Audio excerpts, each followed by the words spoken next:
It's my favorite time on a Thursday. We put our nerd hats on, talk things techie, and today we're looking at the big winners and losers in the radio frequency spectrum auction. What in the world is that? We're going to find out in a moment.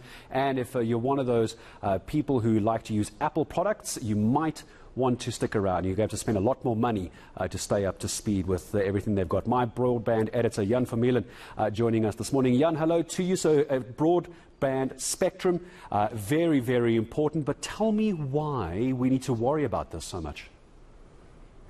Yeah, sure thing. It's because the mobile network operators, bluntly speaking, have promised that if the spectrum gets released, they'll be able to reduce prices, improve coverage, improve speeds. And I think everybody wants that.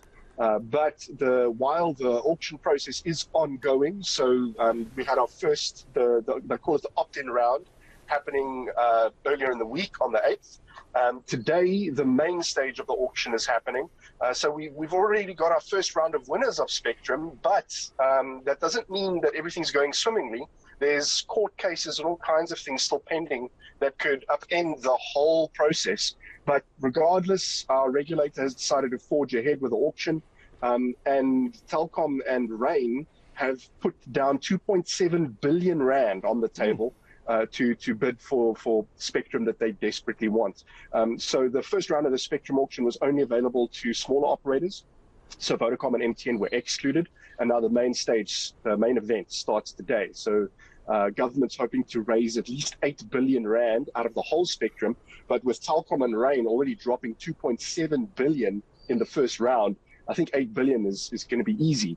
But the question, of course, is then what happens with Telkom's court case in April, because that could upend the whole thing, and that 8 billion rand might elude our government, who desperately wants the cash injection for the national fiscus. Yeah, that's right. Also, because we're talking about the different tiers, tier 1, tier 2 spectrum suppliers as well. I'm going to talk about Apple in a moment. Just briefly help me understand, why should I, as a consumer, care what happens to this frequency spectrum? What's it going to do for me? So a couple of things, besides the network operators promising, that the release of the spectrum will make things cheaper, will make things faster, and will allow them to roll out wider coverage. And perhaps it's worth getting into why exactly that is. But besides that, there are some competitive concerns, right? So who's going to win what? Telkom, for example, is concerned that this is going to entrench Vodacom and MTN's dominant position in South Africa. Whereas no one else seems too concerned about that. Everybody just wants their fair slice of the pie, including operators like Rain and Liquid Telecom and Cell C, which is part of the auction. But the reason, simply speaking, why it's going to result in lower prices, according to the operators, is because right now, to build out capacity on their networks, they have to physically build more towers. Now, what the operators are saying is, when more spectrum gets released, then they'll just be able to hook new infrastructure on their existing towers and use this additional spectrum to add capacity to their networks. Yeah. And then the other thing is, a bunch of lower frequency spectrum is being auctioned off. That's a whole other separate controversial matter, which I don't think we have time to get into. But the bottom line is that lower frequency spectrum gives you wider coverage areas and better indoor penetration. So that's another huge benefit, is mobile network operators will be able to cover rural areas in South Africa a lot easier, and you'll hopefully start getting better coverage inside your house or inside buildings. There are benefits really for consumers in the end. So inside a broader spectrum around the country, at least if it's just basic 2G, 3G, or just basic connectivity, I think is going to make a huge difference. So we'll watch that closely, Jan. We'll get you back on for that. And this is not just for 5G; it's for 4G as well. So, I mean, hopefully everybody in the country should have access to high-speed internet. And speaking of internet, I'm wondering if you haven't frozen. No, you're fine.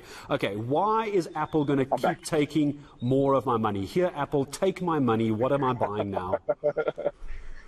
Yes, some exciting just gadgetry news coming out this week. Apple had a major product launch event, and apparently, according to Bloomberg, this year is going to be one of Apple's biggest years in terms of announcing new products. So they've announced a new iPhone SE, which has 5G connectivity, and then a whole bunch of new computing stuff, iPad Air and a Mac Studio computer, which looks really interesting.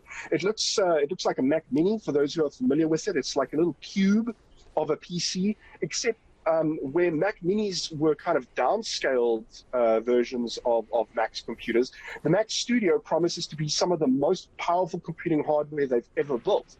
It's aimed at people who need that computing power, animators and 3D graphics artists, but also other professionals. So yeah, it comes with a new chip, the M1 Max or the M1 Ultra is the new chip that they announced during the event. But you're probably going to wonder, rands and cents, right? How much is one going to set you back? And the starting price for one of these Mac Studio computers is $2,000, which is about 30,000 South African rand.